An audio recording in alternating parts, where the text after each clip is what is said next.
Hello and welcome back.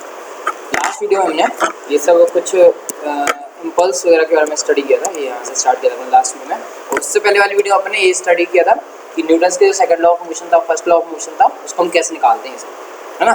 तो यहाँ से फिर से मैं आपको बता देता हूँ, थोड़ा सा रिकॉल करा देता हूँ पीछे हमने क्या पढ़ा था। तो ये हमने पढ़ा था इम्पल्स क्या होता है, ओके ना। इम्पल्स क्या होता है, कैसे इसको क्या फॉर्मूला वगैरह होता है। तो मैं इम्पल्स इक्वल टू पढ़ लेता है। इम्पल्स क्या होता है, फोर्स इंटू टाइम। मैं बताता है इम्पल्स होता है फोर्स इंटू टाइम होता है। मैंने आपको एक क्रिकेटर का एक एग्जांपल भी दिया था कि क्रिकेटर क्या करता है, कैच करता है।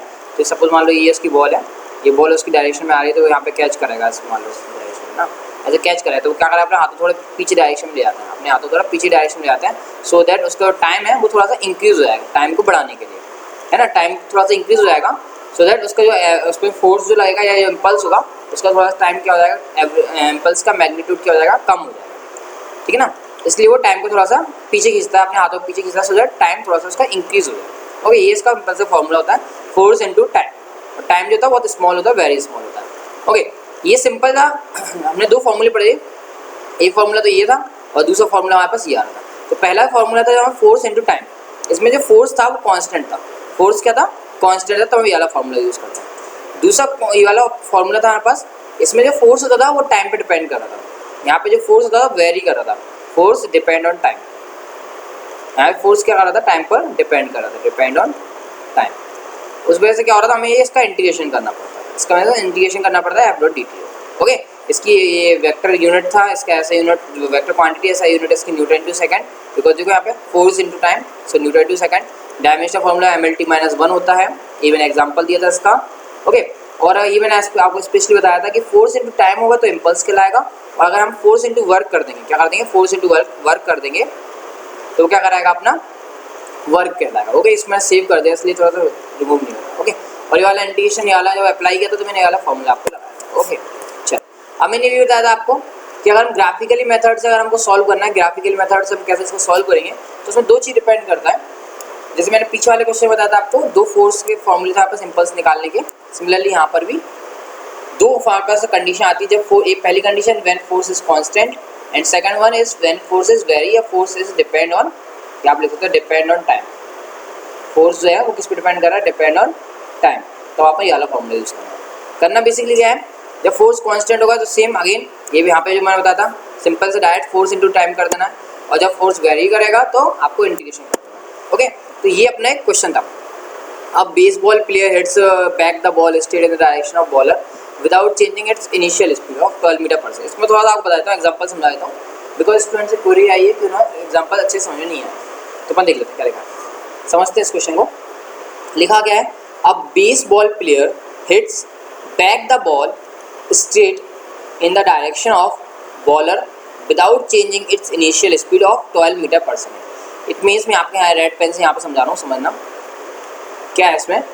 इसमें दो स्पीड दे रखी है, आपको इनिशियल स्पीड दे रखी है, फाइनल स्पीड दे रखी है। इनिशियल स्पीड को हम यू से रिप्रेजेंट करते हैं और फाइनल स्पीड को हम वी से रिप्रेजेंट करते हैं, ये तो हमको पता है। ओके, अब उसमें लिखा है bowler without changing its initial speed, दोनों का मैग्नीट्यूड 12 दे रखा है, दोनों का मैग्नीट्यूड क्या दिया, 12 दे रखा है। तो हम दोनों के सामने क्या लिख देंगे, u इक्वल टू भी 12 मीटर पर सेकंड है, और v जो है वो भी हमारा कितना है, 12 मीटर पर सेकंड है।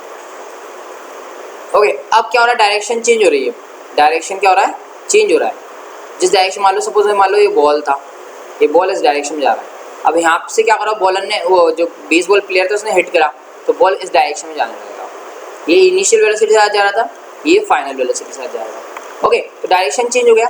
अब बस मैटर ये करता है कि हम u में -12 लिखें या v में -12 लिखें, मतलब -12 इसको लिखें या इसको लिखें, हमें कैसे डिसाइड करेंगे। तो हमको वो डिसाइड ऐसे करना होता है कि इम्पल्स अप्लाई किसने किया, इट मीन्स फोर्स किसने अप्लाई किया। तो अपन क्वेश्चन पढ़ लेते हैं, बेसबॉल प्लेयर हिट्स बैक, उसने क्या लिखा है, hits back, it means force इसने अप्लाई किया ना, लिखा है ना hits back, it means force baseball player ने अप्लाई किया। इट मीन्स जो बेसबॉल प्लेयर वाली जो वेलोसिटी होगी, मतलब उसने जिस वेलोसिटी का हिट किया वो आएगी पॉजिटिव में, इट मीन्स v जो है वो पॉजिटिव आएगी, और u जो उसके पास आ रही थी वो आ जाएगी माइनस में। तो u इक्वल टू जाएगा -12, जो हमने यहाँ पे लिखा था, u equal to -12 metre per second और v इक्वल टू प्लस का 12 metre per second.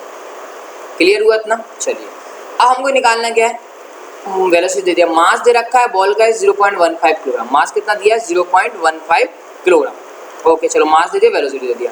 Find the impulse imparted to the ball, imparted to the ball. Okay, चलिए हमको इम्पल्स निकालना है।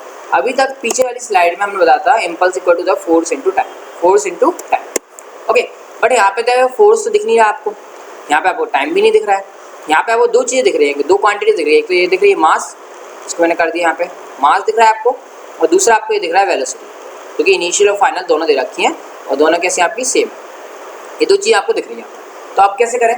तो देखो हमने इसके लिए डेरिवेशन किया था। हमने बोला था कि जो इम्पल्स होता है आई से रिप्रेजेंट करते हैं, वो क्या होता है एफ इंटू डी टी होता है, F into D T small time. F equal to क्या होता है एम ए होता है, M A into D T, ऐसा समथिंग कुछ हमने बताया था आपको। तो उसकी वजह से क्या होता है टोटल मिला के जब उसका डेरिवेशन कर रहे थे तो उसमें क्या हुआ था, या आप इसको ऐसे समझ सकते हैं वी डिवाइड कर रहा था तो P2 माइनस P1 आ गया था।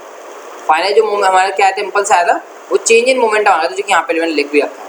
इम्पल्स इक्वल टू क्या आ गया था चेंज इन मोमेंटम। ओके, तो हम चेंज इन मोमेंटम वाला जो फॉर्मूला है वो वाला फॉर्मूला हम यहाँ पे यूज़ कर देंगे इसमें, क्योंकि हमारे पास क्या दिया मास दिया है और वेलोसिटी दिया है ना, मास दिया और क्या दिया है वेलोसिटी दिया है, इसलिए हम क्या कर रहे हैं इसका फॉर्मूला यूज़ कर लेते हैं। ठीक है, अगर डेरिवेशन समझना तो मैं डेरिवेशन आपको और अच्छे समझा देता हूँ। चलो यहाँ पे डेरिवेशन समझ लीजिए। देखो इम्पल्स इक्वल टू था फोर्स इनटू टाइम।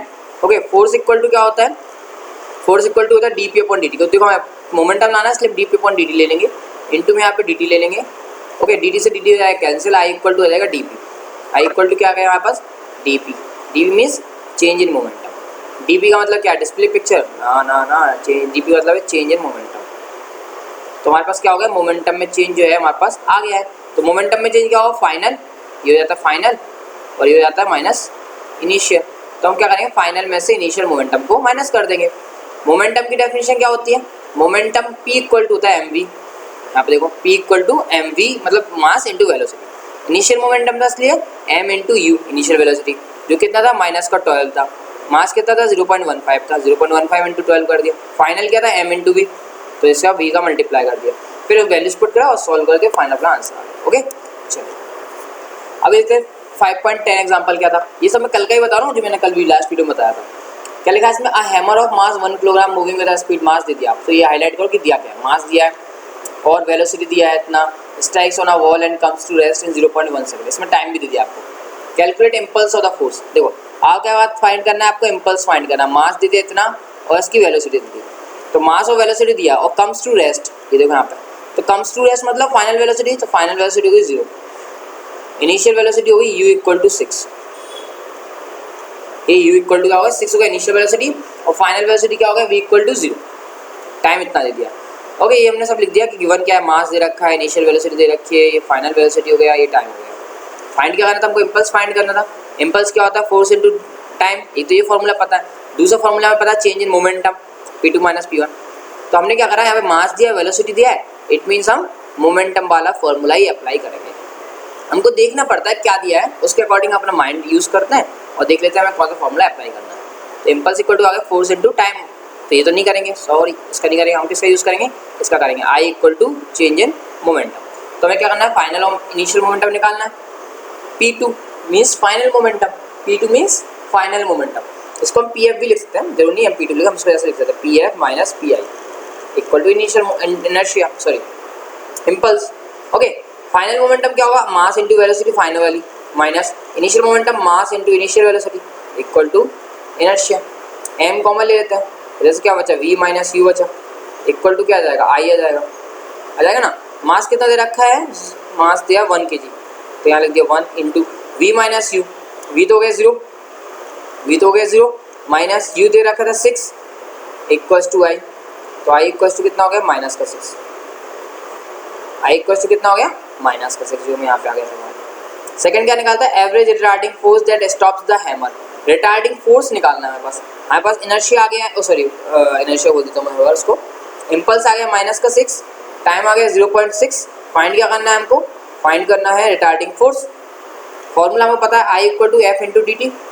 आई आ गया माइनस 6 हमारे पास, we have to find force, so we write here F. Small time is 0.1 second, so we write here 0.1।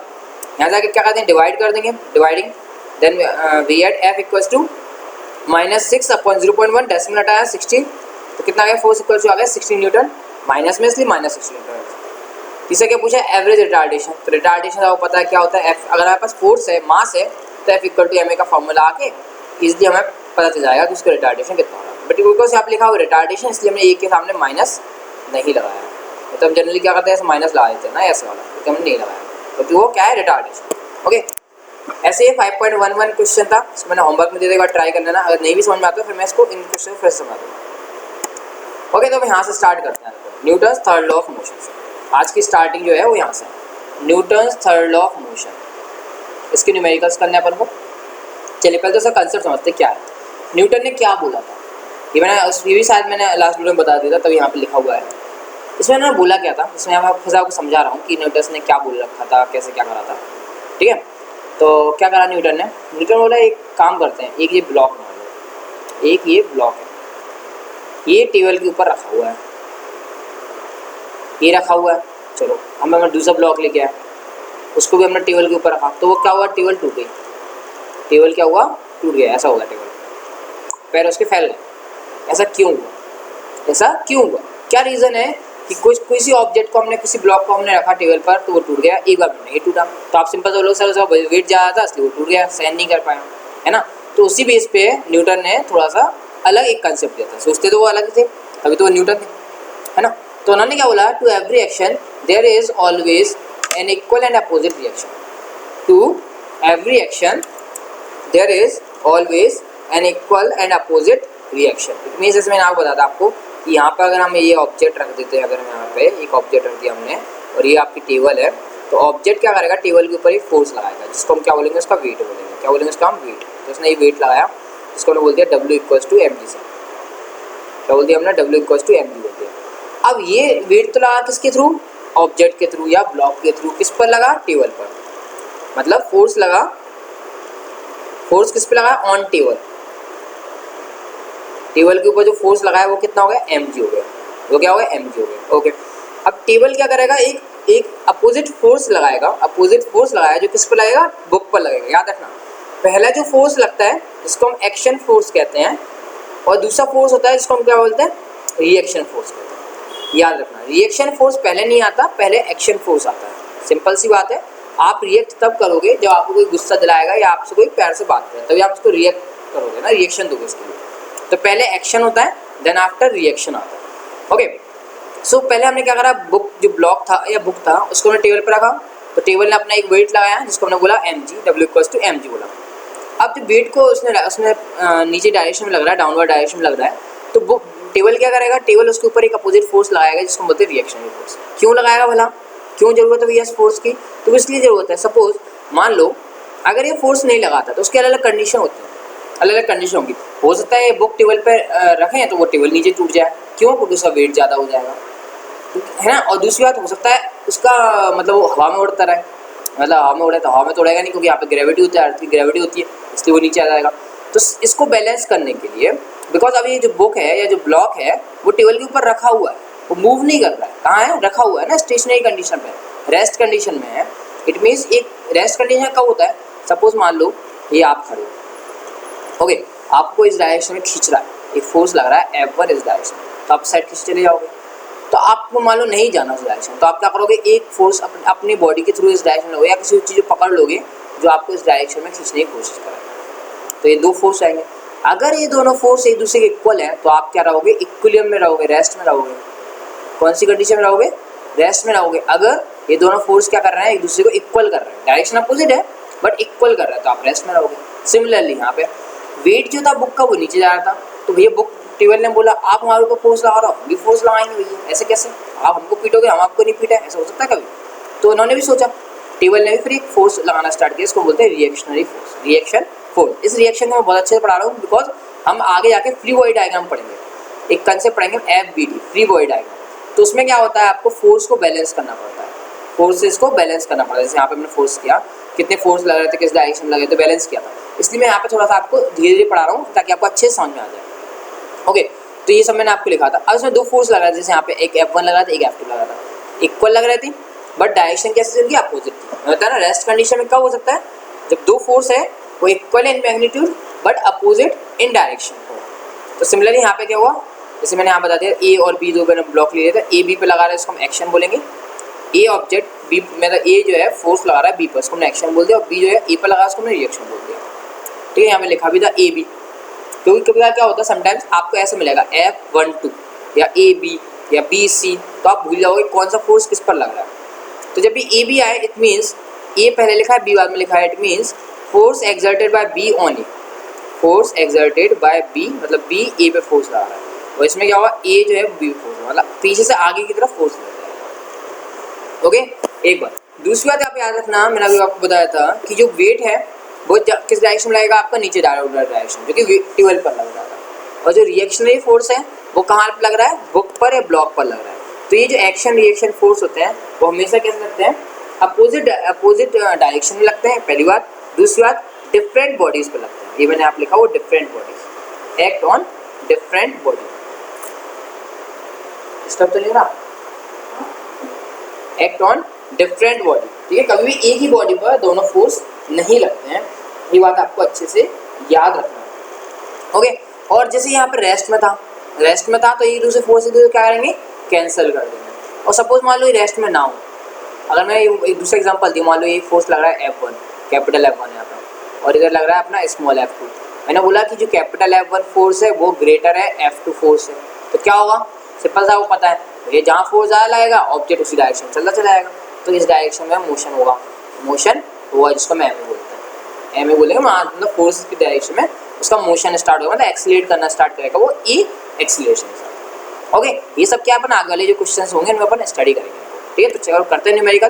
Basic concept इसका यही आपको से याद रखना, दो फोर्स लगते हैं अपोजिट डायरेक्शन में लगते हैं, ठीक है ना, अपोजिट डिफरेंट बॉडीज पे लगते हैं, बस और कुछ नहीं। चलो ये क्वेश्चन आ गया, बताओ फ्री बॉडी डायग्राम बनाना अच्छे से आना चाहिए कि कौन सा फोर्स लग रहा है, किस ऑब्जेक्ट पर लग रहा है, किस डायरेक्शन में लग रहा है, बस ये थोड़ा सा आपको अच्छे से इसमें आना चाहिए। ओके, हाँ चलो करते हैं।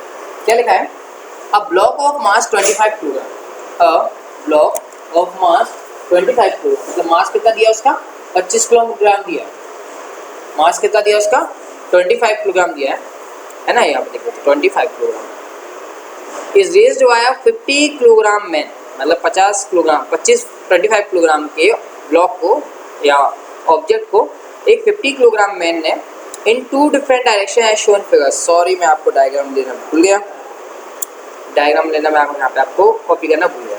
चलो इस क्वेश्चन को भी मैं रोकते हैं, इसके अगला क्वेश्चन करता हूँ, फिर मैं आपको वाला अगला क्वेश्चन पढ़ा देता हूँ, फिर मैं ये वाला क्वेश्चन अपलोड करूँगा। ओके, इसके बाद एग्जाम्पल नहीं है, चलो पहले ये बढ़ा देता हूँ फिर आपको क्वेश्चन कर दूँ। उससे फोटोज जो डायग्राम था वो डायग्राम मैंने नहीं कॉपी किया। चलिए ये करते हैं, क्या लिखा है, law of conservation of linear momentum. तो सबसे पहले अपन स्टार्ट करते हैं कि लीनियर मोमेंटम क्या है। सबसे पहले अपन ये पढ़ेंगे कि हमने जो पढ़ा था अभी आपके सामने कि लीनियर मोमेंटम नाम भी कोई एक चीज़ होती है, वो क्या होता है लीनियर मोमेंटम। तो लीनियर मोमेंटम का सिंपल सा स्टेटमेंट मैंने आपको बताया था कि mass into velocity. Linear momentum क्या होता है, mass into velocity. Linear momentum equals to क्या होता है, मास इंटू वेलोसिटी। एक बात, दूसरा मैं बताता हूँ इसका फिजिकल सिग्निफिकेंस क्या है, तो ये मेजर करता है मोशन को, इट मेजर्स द मोशन या द क्वांटिटी ऑफ मोशन। ये करता है अमाउंट बोल दो या क्वांटिटी ऑफ मोशन, अमाउंट भी बोल सकते हो आप कि कितनी स्पीड से कोई चीज़ मूव कर रही है, वो सब उसको बताता है। मोशन की क्वांटिटी या अमाउंट को मूव मेजर करता है, और फॉर्मूला है मास इंटू वेलोसिटी, जिसको हम बोलते हैं एम, और वेलोसिटी को 20 लिए एम भी। अब बोला है ये तो लीनियर मोमेंटम हो गया हमारे पास, हमको पता समझे। अब बोला है laws of conservation of linear momentum, मतलब कंजर्व जो लीनियर मोमेंटम है वो कंजर्व होता है। कंजर्व होने का मतलब क्या होता है, तो पहले वो वर्ड समझते हैं, कंजर्व मतलब क्या होता है। कंजर्व का मतलब होता है सुरक्षित। हिंदी में अगर बात करें, अगर कंजर्व को अगर लेते हैं तो कंजर्व मतलब सुरक्षित। सुरक्षित मीन्स वो जो भी क्वांटिटी है जिसमें लीनियर मोमेंटम ने क्वांटिटी ली है वो कंजर्व रहेगी। इट मीन्स बिफोर कॉलिजन या बिफोर जो भी हम कंडीशन लेंगे, और आफ्टर कॉलिजन या जो भी हम कंडीशन लेंगे, उसमें मोमेंटम चेंज नहीं होगा। उसमें मोमेंटम जो है हमारा वो चेंज नहीं होगा, समझ रहे ना। मोमेंटम क्या रहेगा, कंजर्व रहेगा, मोमेंटम चेंज नहीं होगा, ये बोला गया था law of conservation of linear momentum के अंदर, ठीक है ना। तो उसको अपन कैसे समझेंगे, इसके लिए अपन एक काम करते हैं, सिर्फ न्यूमेरिकल्स करते हैं, वो ज़्यादा बेटर रहेगा। न्यूमेरिकल्स में है नहीं, ओहो ये सब पढ़ना है पास। ओके चलो देखते हैं क्या है। Conservation of linear momentum for collision of two, इस स्टेटमेंट लिख रहे थे पहले। तो कंजर्वेशन ऑफ मोमेंटम क्या होता है, सपोज मान लो एक कोई भी ऑब्जेक्ट है, इसके अंदर बहुत सारे पार्टिकल्स, एक ऑब्जेक्ट है अलग अलग पार्टिकल्स से मिलकर बना हुआ, जैसे एक पार्टिकल हो गया, ओ सॉरी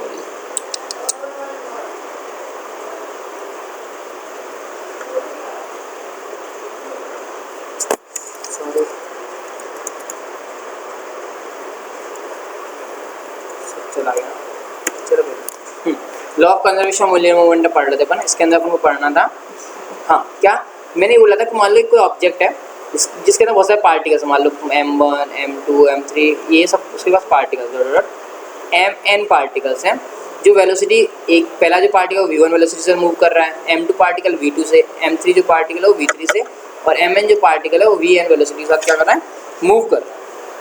ओके, तो हमको पता है सेकंड न्यूटन का जो सेकंड लॉ ऑफ मोशन है, न्यूटन का जो सेकंड लॉ ऑफ मोशन है, न्यूटन का सेकंड लॉ ऑफ मोशन है, उसमें उन्होंने बोला था कि जो भी फोर्स हम अप्लाई करते हैं वो क्या होता है, चेंज इन लीनियर मोमेंटम होता है, कि प्रोपोर्शनल होता है या इक्वल कर देते हैं। F इक्वल टू क्या कर लेते हैं, dp/dt कर लेते हैं, F इक्वल टू dp/dt कर लेंगे। चलिए, तो पहला जो फोर्स आएगा, पहला फोर्स कैसे, जैसे मान लो ये पार्टिकल यहाँ पे M1 था, यहाँ पार्टिकल M2 था, यहाँ पार्टिकल M3 था, तो ये क्या करेंगे, दूसरे फोर्स लगाएंगे, ये इस डायरेक्शन लगा रहा है, ये इस डायरेक्शन फोर्स लगा रहा है, ये इस डायरेक्शन फोर्स लगा रहा है, एक दूसरे को क्या करेंगे, फोर्स लगाएंगे, एक दूसरे कंटिन्यूसली क्या करेंगे, फोर्स लगाएंगे। और जब 1 3 पे लगाया तो 3 1 पे लगाया तो 1 3 पे भी लगाएगा, 1 2 पे फोर्स लगा रहा है, इट मीन्स 2 1 पे भी फोर्स लगाएगा, 2 3 पे फोर्स लगाया, इट मीन्स 3 2 पे भी फोर्स लगाएगा। तो एक दूसरे का म्यूचुअल फोर्स एक दूसरे के लिए अप्लाई करेंगे, म्यूचुअल फोर्स एक दूसरे के लिए क्या करेंगे, अप्लाई करेंगे। तो हम देखते हैं, सपोज F12 इट मीन्स क्या हो गया, force applied by 2 on first, force applied by particle number 2 on particle number 1 equal to क्या हो जाएगा, उसकी मोमेंटम में चेंज आएगा, किस फोर्स किस पे लग रहा है, 1 वाले फर्स्ट पार्टिकल पे लग रहा है। चलो मैं यहाँ लिख देता हूँ, क्या है F12 क्या है, फोर्स ऑन पार्टिकल P लिख देना, particle 1 Y particle 2, particle 2 apply कर रहा है पार्टिकल 1 पर, तो मोमेंटम किसका चेंज होगा, पार्टिकल 2 है या पार्टिकल 1 का, फोर्स कौन अप्लाई कर रहा है, पार्टिकल 2, किस पर अप्लाई कर रहा है, पार्टिकल 1 पे, तो पार्टिकल 1 का ही मोमेंटम चेंज होगा ना, क्योंकि मोमेंटम मतलब होता है मास इंटू वेलोसिटी, तो वेलोसिटी उसकी चेंज हो जाएगी, इसलिए तो F12 इक्वल टू जो आएगा वो क्या आएगा, dp1/dt, dp1/dt आ जाएगा। चलो अब हम निकाल लेते हैं, नाउ उल्टा निकाल लेते हैं इसका, F21 निकाल लेते हैं, F21 means force on particle 2 Y particle 1। Okay, तो कितना आ जाएगा, F21 आ जाएगा, ये इक्वल टू ये क्या हो जाएगा, मोमेंटम किसका चेंज होगा, सेकंड वाले का, dp2/dt, ये हो गया। अब हमको पता है न्यूटन के थर्ड लॉ ऑफ मोशन से क्या पता है कि भैया दो फोर्स होते हैं, दो अलग डिफरेंट बॉडी पर जो फोर्स रखते हैं वो दूसरे क्या होते हैं, इक्वल होते हैं, F12 जो होगा वो इक्वल होगा F21 के, बट अपोजिट डायरेक्शन में होता है इसलिए कोई माइनस आ जाता है। ओके, दिस अप्लाइज F12, इस माइनस को इस डायरेक्शन में लिखेंगे तो ये प्लस का हो जाएगा, तो F21 equals to 0। Okay, so this implies F12 कितना था, dp1/dt, dp1/dt plus dp2/dt equals to 0। अब एक बात याद रखना आप इस बात को कि किसी भी कोई भी क्वांटिटी हो या कोई भी नंबर हो, उसका अगर डिफरेंशिएशन 0 आ रहा है, उसका डिफरेंशिएशन क्या आ रहा है, 0 आ रहा है, इट मीन्स वो नंबर क्या होगा, क्या रहेगा, वो कांस्टेंट रहेगा। तो उसके लिए हमने क्या करा, पहले d/dt ले लिया बाहर, यहाँ P1 बचा और अंदर बचा P2 इक्वल टू हो गया 0। अब आप देखो P1 प्लस P2 का जो इन टाइम के रिस्पेक्ट में जो डिफरेंशिएशन था 0 हो गया, P1 प्लस P2 का टाइम के रिस्पेक्ट में डिफरेंशिएशन क्या हो गया, 0 हो गया।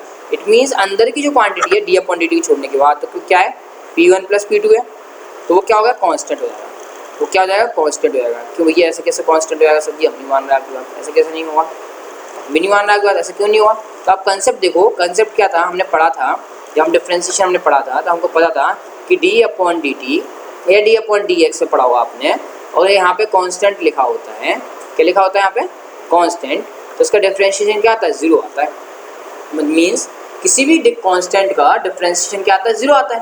अब यहाँ पे देखो, यहाँ पे भी तो डिफरेंशिएशन 0 आ रहा है, d/dt P1 प्लस P2 कितना आ रहा है answer, 0। It means P1 plus P2 क्या हुआ, कांस्टेंट हुआ ना, इसी को हम बोलते हैं law of conservation of linear momentum. तो मैं यहाँ पे इसको डायरेक्ट लिख देता हूँ। जनरल फार्मूला जो यूज़ होगा वो होगा P1 plus P2 plus P3 plus n particles थे इसलिए प्लस Pn। ये मैंने सिर्फ 2 पार्टिकल्स से समझाया। Pn एस सिमिलरली आप ऐसे इसको सॉल्व करके प्रूव कर सकते हो कि P1 plus P2 plus P3 plus dot dot Pn equals to क्या होता है, 0 होता है। टोटल लीनियर मोमेंटम क्या होता है, 0 होता है। सबका लीनियर मोमेंटम का सम, इट मीन्स मोमेंटम क्या होता है, कंजर्व होता है। ओके चलो, अब ये आता है हमारे पास conservation of linear momentum for the collision of 2 bodies. अब 2 बॉडीज को हम क्या करेंगे, टकरा देंगे। 2 बॉडीज को हम क्या करेंगे, एक दूसरे से टकरा देंगे, उनको पकड़ के उनको एक दूसरे से पकड़ के टकरा देंगे और फिर हम देखते हैं कि क्या होता है और क्या नहीं होता। ओके, ये हमको देखना है इसके अंदर। तो कॉलिजन में क्या होता है, कॉलिजन मतलब आपको पता होगा, सिंपल सा, कॉलिजन का मतलब होता है टकराना। कॉलिजन का मतलब क्या होता है, टकराना। ओके चलो इसको कौन करते हैं स्टार्ट।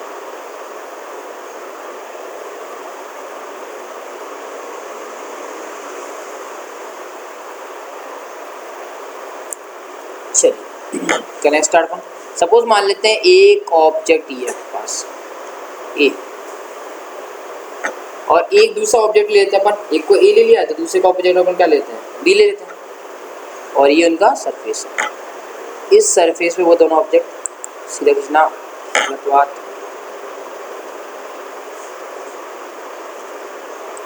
ये सरफेस पे ये दोनों ऑब्जेक्ट आगे पीछे एक दूसरे के जा रहे थे। ये ए हो गया, ये बी हो गया। इसका मास मान लेते हैं अपन m1 मास, ये छोटा सा। इसका मास अपन मान लेते हैं m2। इसकी वेलोसिटी अपन मान लेते हैं इनिशियल है इसलिए u1। इसकी वेलोसिटी अपन इनिशियल है इसलिए u2 मान लेते हैं। ये पहली कंडीशन है जब अपना कॉलिजन नहीं हुआ, बड़े अपने अपने दोनों अपने अपने मजे में मजाक मस्ती करते हुए जा रहे थे बिफोर कॉलिजन। ओके अब आगे बढ़ते हैं। अब एनी हाउ पता नहीं क्या हुआ, ब्रेक इसने इधर से ब्रेक लगा दिए तो ये ठुक गया या इसने अपनी स्पीड बढ़ा दी, जो भी हुआ आई डोंट नो। तो उससे क्या हुआ, कॉलिजन हो गया। क्या हो गया कॉलिजन हो गया। कॉलिजन मीन्स क्या होता है, टकराना। कॉलिजन को अगर हम हिंदी में लिखें तो बोलेंगे टक्कर। क्या हो गई, उनकी दोनों के बीच में टक्कर हो गई, जिससे क्या हुआ, कोलाइड हो गया। जिससे कोलाइड हो गया मतलब कॉलिजन उनके बीच में हो गया। तो at the time of collision क्या होगा, जब उनका कॉलिजन हो गया तब क्या होगा, तो कुछ टाइम के लिए क्या होगा, ये जो मास m1 था और ये जो बड़ा वाला मास m2 जिसका था, वो दोनों एक दूसरे से चिपक जाएंगे कुछ टाइम के लिए, m1 m2। तो ये कब होगा, एट टाइम ऑफ कॉलिजन। दोनों एक दूसरे कुछ टाइम के लिए क्या जाएंगे, चिपक जाएंगे, टकरा के चिपक जाएंगे। ज़्यादा कॉलिजन हो जाता है तो एक दूसरे घुस भी जाते हैं। आपने देखा होगा, कभी कभी आपने देखा होगा कि 2 कार बस के ट्रक वो एक्सीडेंट हो जाता है तो चले जाते हैं, अंदर घुस जाती है पूरी गाड़ी उसके अंदर, तो वो चिपक भी जाते हैं कभी कभी ना। हम लेकिन वाली कंडीशन लेके नहीं चल रहा, हम कंडीशन ले उन्होंने एक दूसरे ट्रक का मारा, at the time of collision वो एक दूसरे क्या हो गया, कुछ टाइम के लिए चिपक गए। तो चिपकने से होगा क्या, m1 m2 में फोर्स लगाएगा, m2 m1 में फोर्स लगाएगा, समझ रहे ना। m1 m2 में फोर्स किस डायरेक्शन में लगाएगा, इस डायरेक्शन में लगाएगा। m1 जो है m2 पर इस डायरेक्शन में फोर्स लगाएगा। 1 लगा रहा है 2 पर, तो 2 पर लग रहा है और बाय 1, ये इस डायरेक्शन में लगाएगा, जिसको हम क्या बोलेंगे F1 2 मीन्स 2 लगा रहा है 1 पर, 2 लगाएगा 1 पर। At the time of collision ये हो गया। अब क्या हुआ, ये फोर्स तो एक दूसरे पे लगा रहे थे, तो क्या हुआ, ये दोनों एक दूसरे से हट गए, एक दूसरे से क्या हो जाता है, हट जाता है। हम वो वाला कॉलिजन नहीं ले रहे हैं जिसमें वो चिपक के एक ही वेलोसिटी के साथ चलने लगते हैं। हम यहाँ पे वो वाला कॉलिजन की स्टडी कर रहे हैं जिसमें मोमेंटम कंजर्व होता है। तो 2 टाइप के कॉलिजन होते हैं, इलास्टिक कॉलिजन। 2 टाइप के कॉलिजन होते हैं, कॉलिजन के 2 टाइप है, एक होता है इलास्टिक कॉलिजन और एक होता है इनइलास्टिक कॉलिजन। ठीक है, ये इसमें एक मोमेंटम कंजर्व होता है, मोमेंटम एक कंजर्व नहीं होता। तो हम वाला मोमेंटम जिसमें कंजर्व हो रहा है उसको लेके चल रहा है ना। ओके, तो at the time of collision क्या होगा, दूसरी पकड़, अब वो क्या होगा, फिर दूसरी अलग वेलोसिटी के साथ डायरेक्शन चेंज करके वो मूव करना स्टार्ट करेगा। सपोज मान लेते हैं कि जो ये वाला पार्टिकल था, फाइनल वेलोसिटी जो है वो v1 हो गई। फाइनल वेलोसिटी क्या हो गई, v1, और जो दूसरा पार्टिकल था उसकी वेलोसिटी फाइनल वेलोसिटी हो गई v2। ये क्या हुआ, कब, आफ्टर कॉलिजन। ये कोई दूसरे टकराने के बाद हट गए, सब कुछ हो गया, रुक गए, एक प्रकार से रुके नहीं है बट v1 v2 वेलोसिटी के साथ मूव कर रहे हैं, तब ये हो गया। ठीक है ना। चलो, तो इसका डायरेक्ट मैं आपको लिखवा दूं अगर तो होगा, इसका सिंपल सा कंसेप्ट ये, न्यूटन से बिफोर कॉलिजन बात करते हैं। पहले क्या बात करते हैं हम, बिफोर कॉलिजन। बिफोर कॉलिजन इनका मोमेंटम क्या था, देखो इसका निकालेंगे तो m1 u1 आ जाएगा, इसका निकालेंगे तो m2 u2 आ जाएगा। तो बिफोर कॉलिजन p मान लेते हैं उसको, बिफोर कॉलिजन इसको हम क्या मान लेते हैं p, थोड़ा मान लें p है, तो इक्वल टू क्या होगा p1 का initial momentum of particle 1 plus p2, मतलब सेकेंड मोमेंटम किसका, इनिशियल मोमेंटम है, दोनों याद रखना, ये दोनों इनिशियल मोमेंटम। कितना हो जाएगा p1 का m1 u1, क्योंकि मास इंटू वेलोसिटी ही तो मोमेंटम कहलाता था, m1 u1 प्लस p2 के लिए मास इंटू वेलोसिटी, तो मास कितना है m2, वेलोसिटी कितनी है u2। ये हो गया बिफोर कॉलिजन। अब आते हैं बात आफ्टर कॉलिजन पर। आफ्टर कॉलिजन मीन्स हमारे पास उनके दोनों के बीच की जो पार्टिकल्स थे उनके बीच में क्या हो गई, टक्कर हो गई, जोरदार टक्कर हो गई।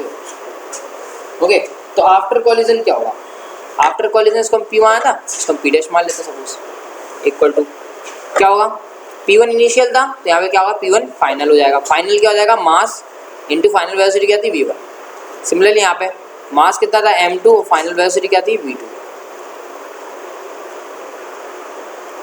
यहाँ पे u2 था, यहाँ पे क्या हो गया v2 आ गया। ये हमने दोनों की इनिशियल मोमेंटम और फाइनल मोमेंटम लिख लिया। ओके, अब कंजर्वेशन ऑफ लीनियर मोमेंटम कहता है कि ये दोनों momentum before collision after collision क्या होंगे, एक दूसरे इक्वल होंगे। बिफोर कॉलिजन और आफ्टर कॉलिजन एक दोनों का जो मोमेंटम है वो एक दूसरे क्या होगा, इक्वल होगा, चेंज नहीं होगा, ये कहना चाहते हैं। तो हम प्रूफ करें अगर हम, तो हम न्यूटन्स का जो सेकेंड लॉ ऑफ मोशन है, Newton second law of motion लेके चलते हैं, जिसमें उन्होंने बोला था फोर्स जो होता है वो चेंज इन मोमेंटम की रेट के इक्वल होता है। ओके ना, तो चलो ये पहले फोर्स, दो फोर्स हमारे पास, एक है F12 जो 2 लगा रहा है 1 पर, और दूसरा फोर्स है F21 जो force 1 first particle second particle पर लगा रहा है। तो हम एक काम करते हैं, हम कौन सा फोर्स ले लेते हैं, पहले हम F12 ले लेते हैं।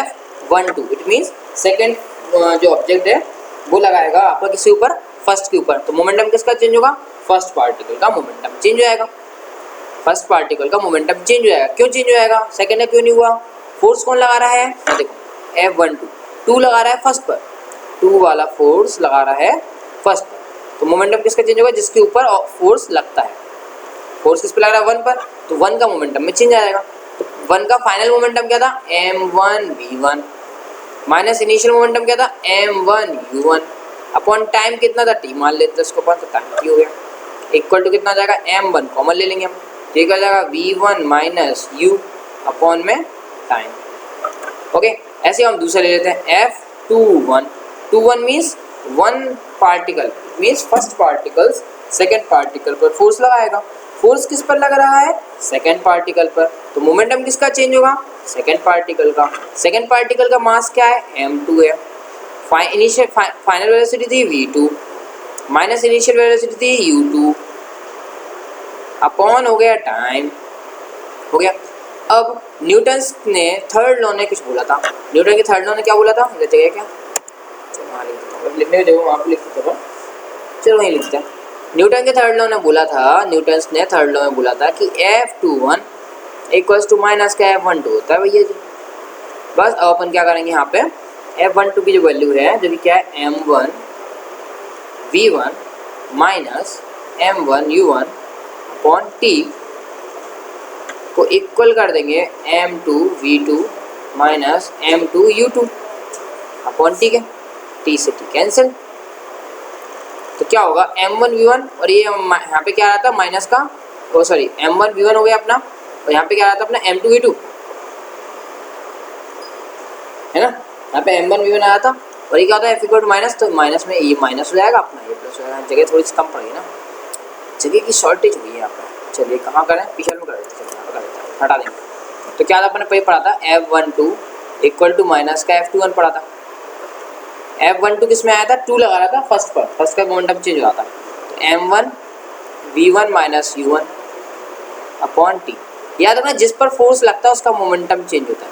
यहाँ पे सेकंड पार्टिकल पे फोर्स लग रहा है, इसलिए मास सेकंड पार्टिकल का, सेकंड पार्टिकल की final velocity minus initial velocity of second particle upon में टाइम, जिस टाइम पर चेंज हो रहा है, टाइम से टाइम हो गया कैंसिल, दिस एम्प्लाइज, और ये माइनस का था इसलिए ये माइनस का यहाँ पे हो जाएगा, तो ये हो जाएगा m1 v1 minus m1 u1 equals to, ये माइनस का मल्टीप्लाई करें तो माइनस का हो जाएगा m2 v2 माइनस माइनस हो जाएगा प्लस, तो ये प्लस का m2u2। ओके, दिस एम्प्लाइज कि क्या m1 v1 था, इसलिए हमने लिख दिया m1 v1, और ये m2 v2 को साइड डायरेक्शन में लेके आएंगे तो माइनस का था इसलिए प्लस का होगा, तो m2 v2 equals to m1 u1, ये वाला माइनस का साइड आएगा प्लस का हो जाएगा m1 u1, और ये तो अपना प्लस का पहले से था प्लस का m2 u2।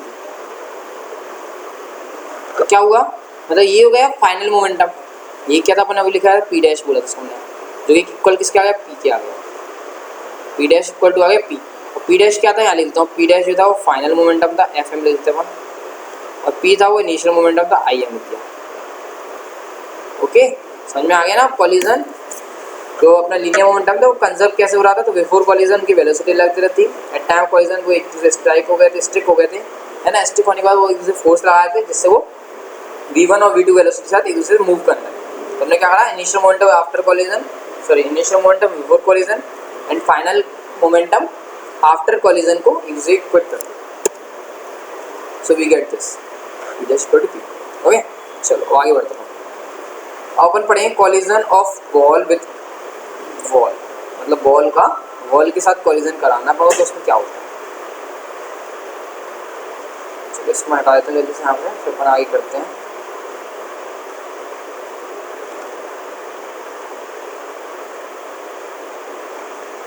Okay okay okay okay, तो ये अपना collision of wall width of ball, याद रखना ये गेंद वाला वॉल है और वो विथ वॉल है, वो अपना दीवार। तो अब इसमें कॉलिजन को दिखना है किस टाइप का होता है और कैसे होता है, ठीक है।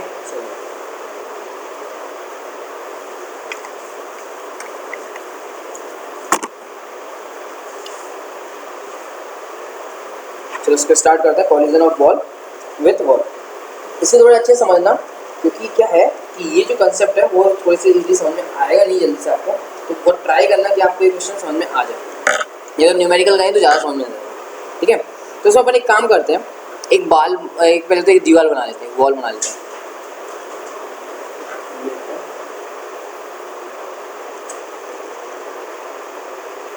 सपोज मान लो ये अपने पास क्या एक वॉल है, ये अपने पास क्या आ गई, एक दीवार आ गई है। अब इस दीवार पे हम क्या कर रहे हैं, एक बॉल लेते हैं जिसका मास m है। एक हमारे पास क्या एक बॉल है जिसका क्या मास है m है, वो v वेलोसिटी के साथ चल रही है। तो कितनी वेलोसिटी के साथ आ रही है, u के ले लेते हो या v ले लो, कुछ भी ले लो, आपको कोई प्रॉब्लम नहीं है उसमें, u ले लो, चलो मान लो u वेलोसिटी के साथ आ रही है, ठीक है। अब आती कैसे वो देखना पड़ेगा। तो हम क्या कर रहे हैं, ये तो आ गई अपने एक एक्सिस। अब हम क्या कर रहे हैं, बॉल को ऐसे नहीं ले रहे हैं, बॉल को हम ऐसे लेंगे तो ऐसे ही चलेगी, हम बॉल को थोड़ा सा एक एंगल बना के फेंक रहे हैं, मतलब इस डायरेक्शन फेंक रहे हैं बॉल को हम, हाँ इसे नहीं आया। मान लो ये बॉल आई हमारी, इस डायरेक्शन में बॉल को फेंका, मान लो बॉल पहले यहाँ थी, इस डायरेक्शन में बॉल को फेंका है, मतलब कुछ एंगल बना के फेंका, ठीक है ना। तो ये जो एंगल है थीटा, वो अपने हॉरिजॉन्टल से एंगल है। किससे एंगल है, एक एंगल है फेंका है, और वो एंगल कितना है, हॉरिजॉन्टल से कुछ एंगल बनाते हुए आ रहा है। ओके, तो एंगल से जो एक प्लस लाइट पड़ा हुआ रिफ्लेक्शन टाइप, तो वही सेम कंसेप्ट यहाँ पे लगाते हुए, जब वो थीटा एंगल बना के आ रही थी तो वो एंगल थीटा एंगल बनाते हुए पीछे चली जाएगी इस डायरेक्शन में, ऐसे चली जाएगी। तो ये जो एंगल होगा वो भी क्या रहेगा, थीटा ही रहेगा। लॉ ऑफ रिफ्लेक्शन टाइप पढ़े होंगे आपने कि इंसिडेंट रे जिस एंगल पे आती है और जो रिफ्लेक्टेड रे उस एंगल पे आती है, तो वही कंसेप्ट थोड़ा सा अपन यहाँ पे ले लिया। ये अपन ने इसको क्या बोलते हैं, नॉर्मल बोल दिया। तो नॉर्मल मतलब प्रिंसिपल एक्सिस, सॉरी हॉरिजॉन्टल हो गया, एक प्रकार से हॉरिजॉन्टल थीटा एंगल बनाते हुए आ रही थी और थीटा एंगल बनाते हुए चला रहा। अब हमको क्या लेना है, कॉलिजन बोला है, तो कॉलिजन में हम क्या बोलेंगे, उसका मोमेंटम लेना है हमको, इनिशियल मोमेंटम और फाइनल मोमेंटम लेना है, ठीक है ना। कौन सा मोमेंटम लेना है, इनिशियल मोमेंटम और फाइनल मोमेंटम। तो मोमेंटम के लिए क्या चाहिए, मास इंटू वेलोसिटी, मास इंटू वेलोसिटी। आपने बोल दिया ये जो वेलोसिटी थी उसकी यू वेलोसिटी थी, बट हमको ये तो चाहिए नहीं ना, हमको तो या तो इस डायरेक्शन में वेलोसिटी चाहिए, या हमको इस डायरेक्शन में आया था तो इस डायरेक्शन में वेलोसिटी चाहिए, समझ रहे ना। तो हमको दो डायरेक्शन में वेलोसिटीज की चाहिए। ओके, अब हम इसको ऐसे कैसे डायरेक्शन में वेलोसिटी निकालेंगे, कैसे निकालेंगे। तो देखो एक ट्राइंगल बना लेते हैं, एक काम करते हैं, ये ऐसे गया, ये ऐसे जा रहा है, तो इस टाइप का अपना एक ट्राइंगल बन गया, जिसमें ये एंगल थीटा है, ये एंगल 90 मान लेते हैं।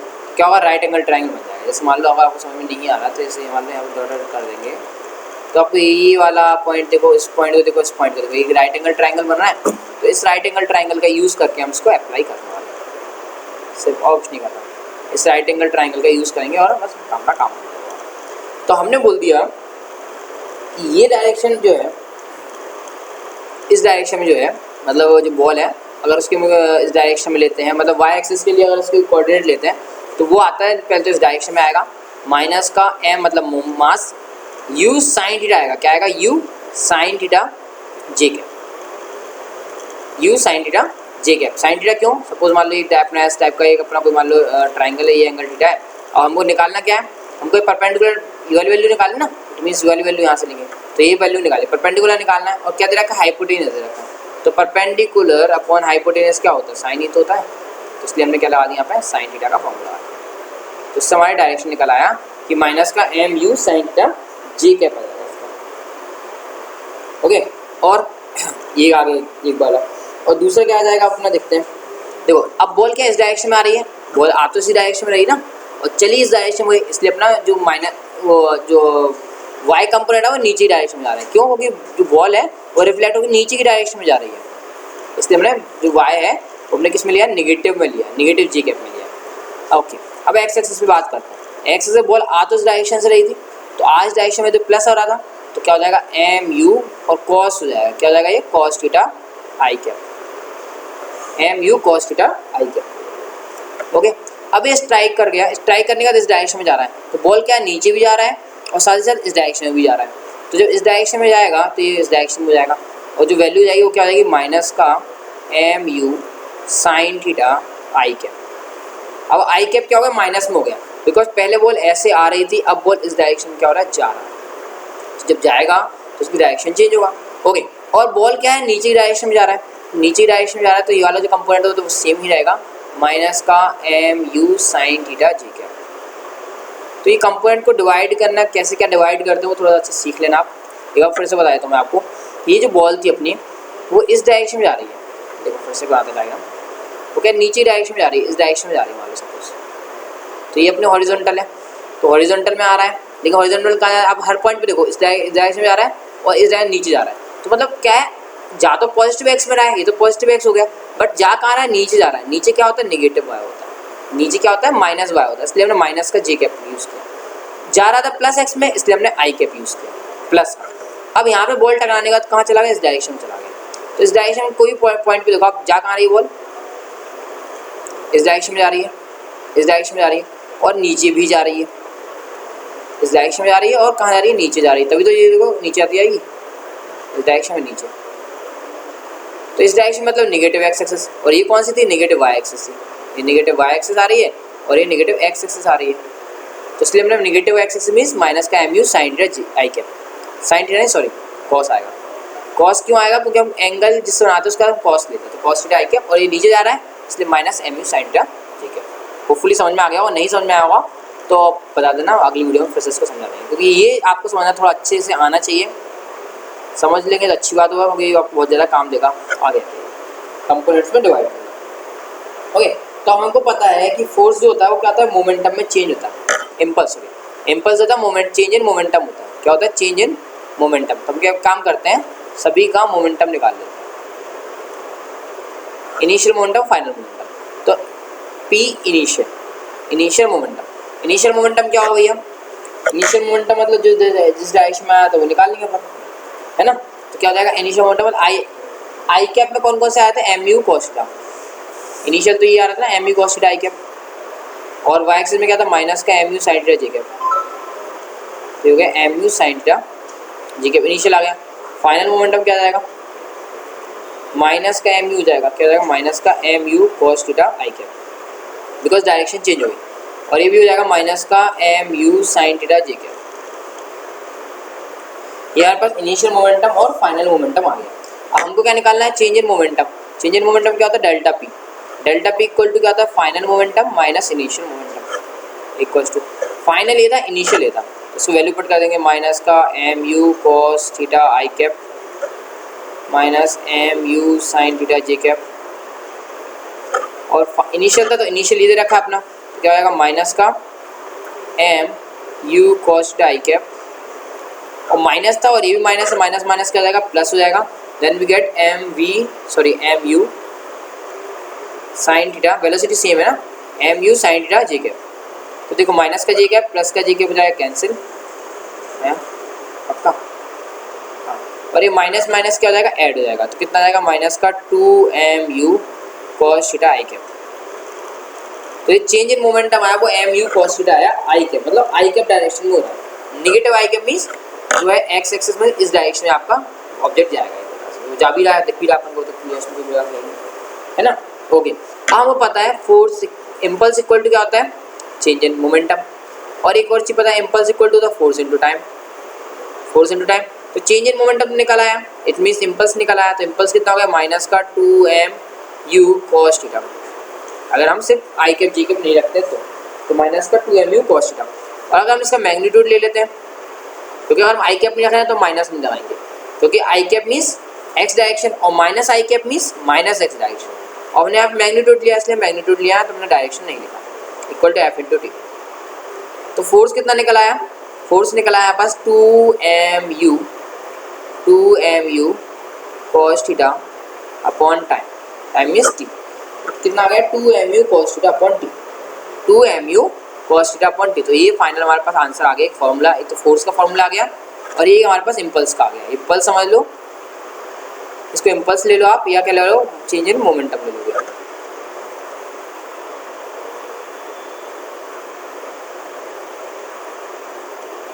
ठीक है, इसको आप क्या चाहो तो इम्पल्स से भी आप इसको कैलकुलेट कर सकते हो, या चाहो तो इसको आप चेंज इन मोमेंटम से भी बोल सकते हो।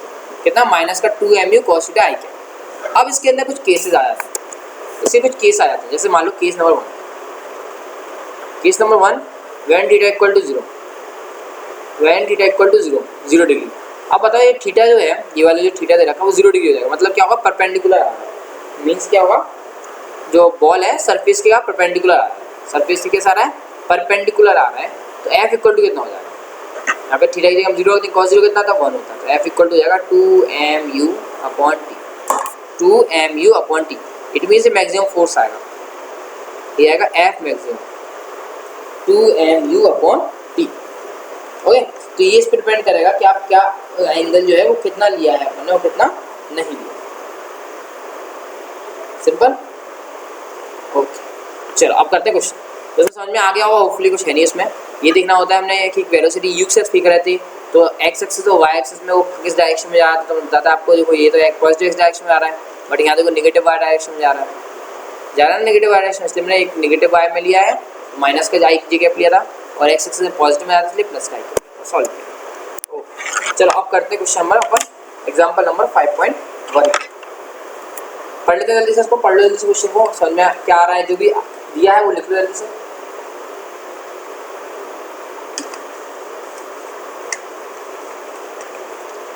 ओके, तो इस क्वेश्चन में क्या दिया है, एक ब्लड दिया है, इसका मास दिया है 10 ग्राम, मास दिया है 10 ग्राम। तो हम लिख लेते हैं यहाँ जल्दी से, मास कितना दिया है, 10 ग्राम दिया फटाफट। इस fired from a gun mass 1 kilogram, ये था मास बुलेट का। ये किसका मास था, ये बुलेट का मास था, भी लिख लेते हैं ना इसलिए।